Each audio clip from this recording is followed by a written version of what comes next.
जी अस्सलाम वालेकुम। अच्छा, हम ना आज जो टॉपिक डिस्कस करेंगे ना वो शिपिंग परफॉर्मेंस से रिलेटेड होगा, जिसमें वीटीआर को आज हम डिस्कस करेंगे कि वीटीआर होता क्या है, इसमें क्या इश्यूज हो सकते हैं और किस तरह से इसको हैंडल करना होता है, अपील कैसे लिखनी है। ये सारी चीजें हमने डिस्कस करनी है, ठीक है। अच्छा, इसमें जो वीटीआर है वो 95% से अबव होना चाहिए। इस अकाउंट में 95% से अबव ही है। वो अभी हुआ है, लेकिन जब अकाउंट डीएक्टिवेट हुआ था तो इसका वीटीआर जो है वो इफेक्टेड था, उसमें प्रॉब्लम था। अब आप यहाँ पर भी देख सकते हो कि जैसे पर्सनल केयर अप्लायंस है, इसका वीटीआर 88% है। पीसी पर्सनल केयर का 0% है वीटीआर।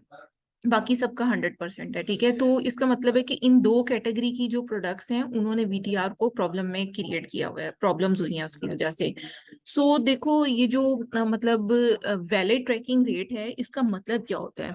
यानी कि देखो, जब एक कस्टमर को ऑर्डर शिप करना होता है, मैं आपको दिखाती हूँ किस तरह से। यहाँ पर हम ऑर्डर्स में जाएंगे, मैनेज ऑर्डर्स में जाएंगे, और उसके बाद यहाँ पर आप देखें ऑल ऑर्डर्स हमारे पास आ रहे हैं। हम एमएफएन देखते हैं क्योंकि सेलर फुलफिल्ड ऑर्डर्स को हमने कंसीडर करना है। So I am going to open the order ID. अब यहाँ पर देखो, ये ऑर्डर है, इसको मैंने ओपन किया है। Now you can see that there is some tracking order. यहाँ पर ट्रैकिंग आईडी है, और इसमें यहाँ पर कैरियर सर्विस अमेजोन है, शिपिंग सर्विस स्टैंडर्ड है। ट्रैकिंग आईडी यहाँ पर एंटर ही नहीं हुई। अब इसका मतलब है कि इस और प्रोडक्ट पे इसी वजह से रिफंड आया, क्योंकि इसमें ट्रैकिंग इंफॉर्मेशन आई ही नहीं थी।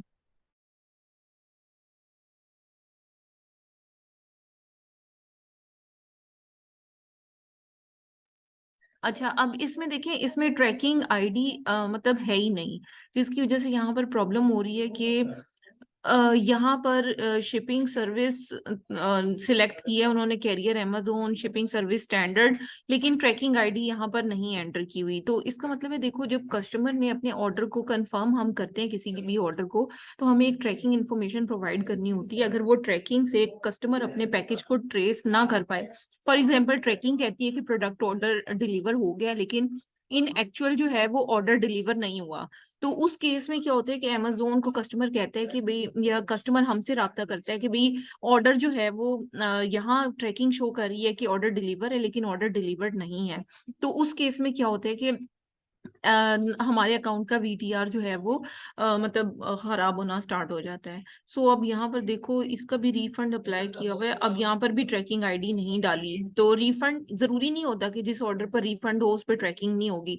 जिसमें ट्रैकिंग कस्टमर ने, क्लाइंट ने मतलब ऑर्डर प्लेस किया है, लेकिन जो सेलर है अगर उसने इसमें ट्रैकिंग एंटर नहीं की या फेक ट्रैकिंग एंटर की है, तो उस केस में वीटीआर इफेक्टेड होता है। अब यहाँ पर देखो, इसने पिटनी बोज, ये स्टैंडर्ड इंटरनेशनल शिपिंग है, और ये ट्रैकिंग आईडी है यहाँ पर दी हुई है, तो ये पैकेज है। तो यहाँ पर आप देख सकते हो कि प्रोडक्ट जो है वो उसको ट्रैकिंग दी हुई है, लेकिन कुछ ऑर्डर्स ऐसे होंगे जो कि वीटीआर को इफेक्ट कर रहे हैं। अच्छा, अब यहाँ पर देखो, शिफ्ट में जाकर अगर हमने देखना हो कि किन ऑर्डर्स ने इफेक्ट किया है, तो हम परफॉर्मेंस में जाकर अकाउंट हेल्थ पे जाएंगे, और वीटीआर में टोटल जितने भी ऑर्डर्स होते हैं उसमें से इफेक्टेड ऑर्डर की परसेंटेज निकाल ली जाती है, सिंपल, ठीक है। अब यहाँ पर देखो, मैं वैलिड ट्रैकिंग रेट पर जब मैं क्लिक करती हूँ, देन आई विल सी कि यहाँ पर एक 97 टू कैटेगरीज में वीटीआर, अब जो जो कैटेगरीज में वीटीआर डाउनलोड मतलब इसकी रिपोर्ट कर सकते हैं, जो कि इफेक्टेड आइटम्स हैं, वो सारी आपको यहाँ पर नजर आ जाएंगी, या affected orders even you can see. So I have clicked on the downloaded report, और ये अब डाउनलोड होगी, then I will show you here. और फिर हम देखते हैं कि उसमें कौन कौन से ऑर्डर्स या कौन सी प्रोडक्ट्स ऐसी हैं जिनके जिनकी वजह से वीटीआर इफेक्टेड हुआ है। सो मैं आपके साथ शीट जो है वो शेयर करती हूँ यहाँ पर। सो देखो, ये दो ऑर्डर्स हैं जिसकी वजह से प्रॉब्लम हुई है। अब इन ऑर्डर्स को यहाँ से इसकी मैं ऑर्डर आईडी कॉपी करूंगी, और इसको अमेजोन में जाकर जो ऑर्डर आईडी है, यानी कि ऑर्डर्स हैं, मैनेज ऑर्डर्स पर क्लिक करूंगी। देन यू कैन सी कि यहाँ पर ऑर्डर आईडी को सर्च करने का ऑप्शन है। मैं यहाँ पर ऑर्डर आईडी को पुट करके सर्च करूंगी। अच्छा, ये ऑर्डर है जिसकी वजह से हमारी मतलब ट्रैकिंग में मसला आया। अब आप देखो, ये 8 जनवरी को ये फेक ट्रैकिंग इस्तेमाल की है कस्टमर ने। अब कैसे पता चला फेक ट्रैकिंग है? अब इसमें देखिए, क्योंकि इनका अकाउंट जो है वो डीएक्टिवेट हुआ था 12 जनवरी को, तो इन्होंने शिप जो ऑर्डर करना था वो 16 से 23 के दरमियान था, इन्होंने ऑर्डर शिप ही नहीं किया, जिसकी वजह से हमें पता चला कि ये ऑर्डर जो है वो शिप्ड नहीं है। ठीक है, जिसकी वजह से प्रॉब्लम है। अच्छा, अब इसमें ये चीज हो गई। अब मैं आपको दूसरा ऑर्डर इसमें ट्रेस करना बताती हूँ। ये इसको कॉपी करेंगे और इसको फिर दोबारा हम यहाँ पर जाकर इसको मतलब सर्च करेंगे।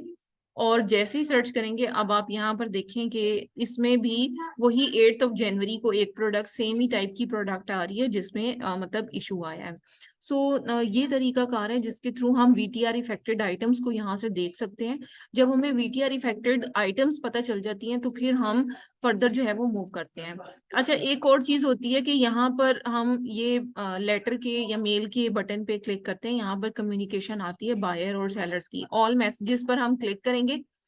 और यहाँ पर आप देखें कि यहाँ पर लिखा, I sent you the return form, if you write when you deliver I can expedite the return process, we wish you happy. ठीक है, अब उसने ये मतलब सारा इसमें उन्होंने जो है वो किया है। उसके बाद यहाँ पर देखें, यहाँ पर भी उसने रिटर्न और रिफंड ही कहा है। यहाँ पर भी देखें ये, क्योंकि और जबान में थोड़ा लिखा हुआ है, मतलब लैंग्वेज इसका ट्रांसलेटर भी यूज कर सकती हैं आप, अगर आपको मतलब समझ ना आए तो। अब इसमें देखें ये ऑर्डर आईडी है, फिर उसने अपना सारा प्रॉब्लम, तो आप यहाँ से इसकी सारी, लेकिन वीटीआर में आपको एक्चुअली दो चीजों पर ही फोकस करना है। एक, कौन सी कैटेगरीज में प्रोडक्ट का इशू आया है वीटीआर का, और किस कैटेगरी में प्रोडक्ट जो है वो वीटीआर की वजह से उसका वो।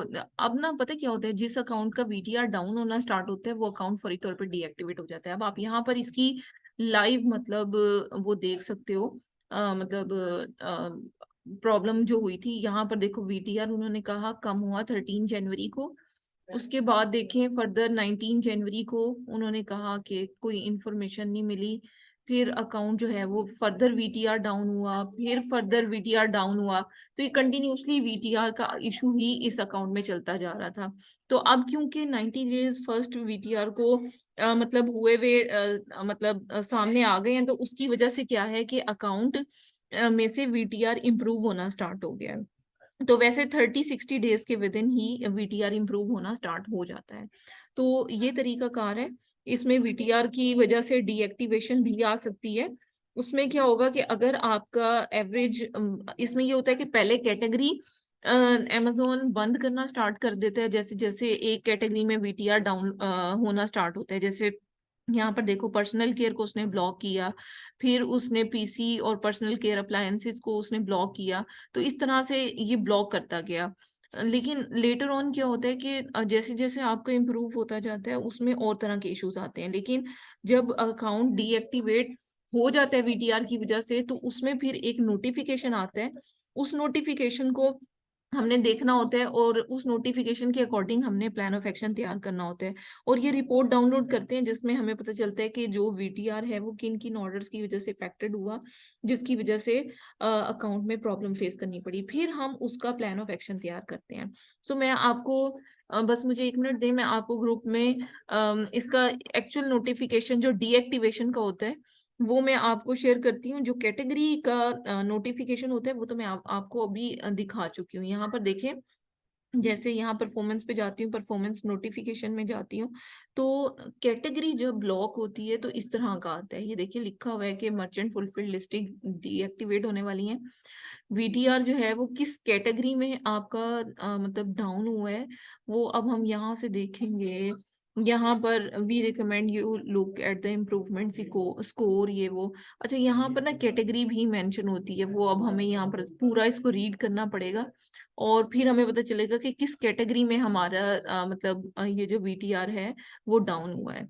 ठीक है, तो मतलब ये तरीका कार है इसको देखने का। और अगर एग्जैक्ट पूरे अकाउंट पे डीएक्टिवेशन आ जाए तो उसका एक नोटिफिकेशन आता है, उसका अकाउंट अभी अवेलेबल नहीं है, तो मैं आपको उसका नोटिफिकेशन सेंड करती हूँ और फिर हम उसकी अपील को डिस्कस करेंगे। बस 1 मिनट दीजिएगा, मैं ग्रुप में चीजें कुछ शेयर कर दूं, फिर मैं आपके साथ फर्दर मूव करती अच्छा, मैंने ना ग्रुप में आपको शेयर कर दिया है इसका प्लान ऑफ एक्शन। सो अब हम उसको डिस्कस कर लेते हैं पहले, और इसका जो नोटिफिकेशन है उसका मैं लिंक आपको शेयर कर देती हूँ।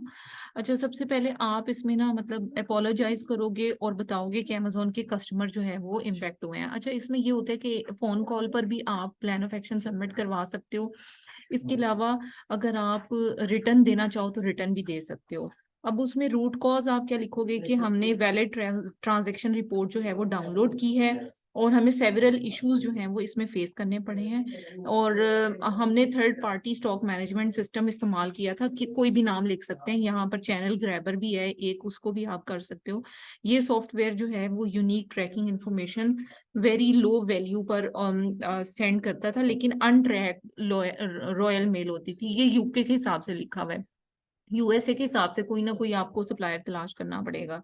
अच्छा, अब उसमें आप बताओगे कि 15 आउट ऑफ 17 जो है वो लो वैल्यू आइटम्स थी, और हमने उनको अनट्रैक जो है वो शिप कर दिया था, जिसकी वजह से हमारा फॉल्ट है और हमारी पुअर स्टाफ ट्रेनिंग है, जिसकी वजह से इशू फेस करना पड़ा। और थर्ड पार्टी इंटीग्रेशन सॉफ्टवेयर जो है उसने ट्रैकिंग इंफॉर्मेशन मतलब ऑटोमेटिक एंटर की है, लेकिन वो जो डिस्पैच ऑर्डर्स हैं वो अनट्रैक थे, यानी कि उनको ट्रैक नहीं किया जा सकता था। तो उसमें आप बताओगे कि 17 में से एक ऑर्डर ऐसा था जो कि सेकेंड डे सर्विस थी, और वो हमारी एरर थी और इनकरेक्ट हमने शिपिंग मेथड यूज कर लिया था, जिसकी वजह से वैलिड ट्रैकिंग का इशू रेज हुआ। तो आप फौरी तौर पे मतलब इसमें कोई भी सिनेरियो क्रिएट किया जा सकता है, लेकिन ऑब्वियसली ट्रैकिंग जो है वो अगर आप वैलिड प्रोवाइड नहीं करते तो उसकी सॉलिड रीजन आपके पास होनी चाहिए। इवन कैरियर सर्विस की कुछ ना कुछ इन्फॉर्मेशन आपके पास जरूर होनी चाहिए। फिर आप उसमें इंश्योर करो मतलब एक्शन में इंश्योर करवाओगे कि हमने क्या किया फौरी तौर पे। तो उसमें आप बताओगे कि हमने जितने भी अनट्रैक ऑर्डर्स थे या शिपमेंट्स थी उनको डायरेक्टली डिस्पैच किया अमेजोन सेलर सेंट्रल से। हमने एफबीए करना शुरू कर दिया ताकि वीटीआर का इशू ना आए और अकाउंट जो है वो सेफ रहे। और उसके बाद आप इसके अंदर जो है वो सारी चीजें बताओगे कि हमने अपने डिस्पैच मैनेजर को भी इंस्ट्रक्ट किया है कि वो डबल चेक करे, मॉनिटर करे सिचुएशन को, और correct tracking information, courier name और डिलीवरी मेथड अप्लाई करे। अच्छा, समटाइम ये भी आप मेंशन कर सकते हो कि हमारी ट्रैकिंग्स वैलिड थी लेकिन उसके अंदर एक्स्ट्रा स्पेस वगैरह जो है वो ऐड हो गई थी, जिसकी वजह से प्रॉब्लम फेस करना पड़ी। फिर इसके अलावा आप ये भी कर सकते हो कि इसमें सर्विस, यानी कि देखो ना, 2-3 तरह की चीजें होती हैं इसके अंदर। जब आप यहाँ पर ऑर्डर्स में जाकर मैनेज ऑर्डर्स में ट्रैकिंग वगैरह को देख रहे होते हो ना, तो 3 चीजें होती हैं। एक चीज होती है कि जो प्रोडक्ट है वो मतलब उसमें क्या क्या इंफॉर्मेशन होती है ट्रैकिंग को जब एंटर करना होता है। ये देखो, एक कैरियर होती है, एक शिपिंग सर्विस होती है और एक ट्रैकिंग आईडी होती है। उसमें से आप ये भी कह सकते हो कि बाय मिस्टेक इसमें शिपिंग सर्विस गलत एंटर हो गई थी। कैरियर सेम था लेकिन शिपिंग सर्विस गलत थी, जिसकी वजह से हम पार्सल को ट्रैक नहीं कर पाया कस्टमर। तो ये इंफॉर्मेशन इस तरह से भी दी जा सकती है। अच्छा, वीटीआर अगर सिर्फ अकाउंट का वीटीआर लो हो रहा हो और वो मेंटेन ना हो रहा हो, तो उसको मेंटेन करने के लिए हम क्या करते हैं कि या तो फौरी तौर पे इमीडिएटली फोन पे कॉल करके इस इशू को रिजॉल्व करवा लेते हैं, लेकिन अगर अकाउंट डीएक्टिवेट हो जाए then there is a second option of submitting the appeal. अब अपील को सबमिट किस तरह से करना है वो मैं आपको गाइड करती जाती हूँ। यहाँ पर जाकर आपने परफॉर्मेंस में अकाउंट हेल्थ पे जाना है, और जो अपील है उस, अच्छा, कॉल भी कर सकते हो। कॉल करने का मेथड मैंने आपको लास्ट क्लास में बताया था। सो अब यहाँ पर आप मतलब यहाँ पर तो ये अकाउंट थोड़ा सा और तरह से है। इसमें मैं एक और अकाउंट आपके सामने ओपन करती हूँ और उस अकाउंट के बारे में थोड़ा सा आपको गाइड करती हूँ। यस, यहाँ पर ये एक अकाउंट है, इसको मैं ओपन करती हूँ ताकि सबमिशन का बटन दिखा सकूं। ये अकाउंट थोड़ा सा डीएक्टिवेट किसी और तरीके से हुआ है, इस वजह से इसमें इशू आ रहा है। सो यहाँ पर देखिए, मैं परफॉर्मेंस पे क्लिक करके अकाउंट हेल्थ पर जब क्लिक करती हूँ, सो यहाँ पर आप देखिएगा कि सबमिशन जो है अभी रिव्यू हो रही है, क्योंकि इस पे अपील सबमिट करवाई है। तो यहाँ पर आपने सबमिट इंफॉर्मेशन आ रहा होगा, यहाँ पर आपने क्लिक करना है, और क्लिक करने के बाद आपने सबमिट न्यू इन्फॉर्मेशन पर जब आप क्लिक करोगे तो यहाँ पर आपने लिखना है कि प्लीज नहीं, Amazon seller performance team please review our plan of action and all evidences that are been attached. तो यहाँ पर सिलेक्ट फाइल क्लिक करके आपने कुछ डॉक्यूमेंट्स यहाँ पर सिलेक्ट करने हैं जो कि इस अकाउंट से रिलेटेड होंगे। यानी कि आप इसमें वीटीआर के लिए कोई रिपोर्ट वगैरह या कैरियर सर्विस की कोई आपके पास लेट शिपिंग या कोई भी मसला है, उसको आप यहाँ पर अपलोड कर सकते हो और फिर सबमिट करोगे तो इंफॉर्मेशन रिव्यू के लिए अमेजोन के पास चली जाएगी। बस ये एक छोटा सा मतलब एक प्रॉब्लम है अकाउंट के अंदर। अगर वॉलमार्ट को देखा जाए तो वॉलमार्ट के अकाउंट पर भी सेम तरह का इशू आता है वीटीआर का, लेकिन वो मैं आपको नेक्स्ट क्लास में बताऊंगी। उसमें हम वीटीआर मतलब पैरेलल दोनों को समझेंगे। नेक्स्ट क्लास में मैं आपको ओडीआर और वीटीआर वॉलमार्ट का बताऊंगी, ताकि दोनों अकाउंट्स यानी कि अमेजोन और वॉलमार्ट दोनों का आपको ओडीआर और वीटीआर दोनों का मतलब सॉल्व करना आ जाए। ठीक है, तो यहाँ तक अगर आपका कोई भी क्वेश्चन है तो आप पूछ सकती हैं।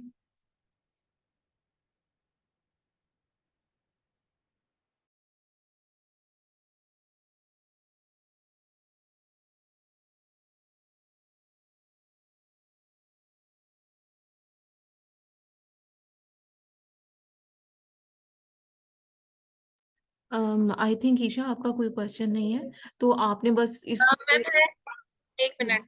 जी जी जी। ये जो आपने हमें अकाउंट अभी दिखाया है, इसमें सिर्फ 2 प्रोडक्ट्स की वजह से वीटीआर का इशू आ रहा था। लेकिन ये अभी करंट सिचुएशन के मुताबिक दिखा रहा है ना, जब अकाउंट डीएक्टिवेट हुआ था तब ऑर्डर्स इसके ज्यादा थे जिसकी वजह से प्रॉब्लम आई थी। मैंने आपको कहा है ना, अब इसका कि इम्प्रूव कर गया है। ठीक है। वो यहाँ लिखा भी हुआ था ना कि इधर 90% इसका 97% वीटीआर है, लेकिन फिर भी वो ऊपर लिखा आ रहा था कि अकाउंट डीएक्टिवेट है। जी तो जी जी। ये कब तक मतलब ऊपर से रिमूव हो नहीं, जाता है? इस अपील करने के बाद जब वो ये 180 ये 180 डेज के बाद ऑटोमेटिक रिमूव हो जाता है अगर हम अपील ना करें, और अगर अपील कर दें तो फौरन ही रिमूव हो जाता है। और मैम ये जो हम प्लान ऑफ एक्शन लिखते हैं, इसकी कोई लेंथ स्पेसिफिक होती है या मतलब हमने टू द पॉइंट बात करनी है, बेशक वो थोड़ा सा भी नहीं, क्यों? इसकी पॉलिसी को केयरफुली पढ़ें, फिर देखें आपने क्या वायलेशन की है। पहले वायलेशन रूट कॉज को क्लियरली लिखना होता है, फिर उस रूट कॉज के मुताबिक हम फौरी तौर पे क्या एक्शन लेते हैं जब कोई अकाउंट डीएक्टिवेट होता है वो लिखना होता है। और उसके बाद जो थर्ड पोर्शन होते हैं ना, उसी तरह की रूट कॉज से बचने के लिए, हम फ्यूचर में बचने के लिए हमने क्या एक्शन या रेमेडीज तैयार की हैं वो हमें लिखनी होती है। ठीक है मैम, और लास्ट क्वेश्चन ये है कि हमने बताया कि कैटेगरीज की वजह से वो वीटीआर का इशू आता है अकाउंट में। मतलब हम एक टाइम में अकाउंट में डिफरेंट चीजें सेल कर रहे होते हैं, जी जी डिफरेंट कैटेगरीज की चीजें सेल कर रहे होते हैं। जी। तो उसमें जिस कैटेगरी की प्रोडक्ट के ट्रैकिंग में मसला आएगा, उस कैटेगरी का वीटीआर लो होना स्टार्ट होगा। जैसे मैंने अभी आपको यहाँ पर दिखाया है कि जो भी वीटीआर था पहले, वो जैसे पीसी वालों का 0% था, पर्सनल केयर अप्लायंसेस का 88% था। इस तरह से कैटेगरी वाइज भी काउंट होता है वीटीआर। और ये जो वीटीआर का इशू है, ये ज्यादातर एफडीएम के केस में ही होता होगा। जी बिल्कुल बिल्कुल, ज्यादातर उन लोगों के लिए जो ड्रॉप शिपिंग करते हैं उनके प्रॉब्लम होता है। जो लोग प्योर एफडीएम करते हैं ना, अपने वेयर हाउस से प्रोडक्ट्स को शिप करते हैं, उनमें ये प्रॉब्लम नहीं आती। ठीक है मैम, ठीक है। आगे। जी। चलें जी, आप इसके ऊपर प्रैक्टिस करें, बाकी इसका प्लान ऑफ एक्शन को ये अपनी तरफ से मॉडिफाई करें। ये यूके के लिए बना हुआ दिया है मैंने आपको, यूएस के लिए बनाने की कोशिश करें, और उसे ग्रुप में चेक करवा सकती हैं सेंड करके जो आप बनाएं। ठीक है। चलो ठीक है मैम, ठीक चलें जी, thank you. Okay, take care. है। अल्लाह हाफिज।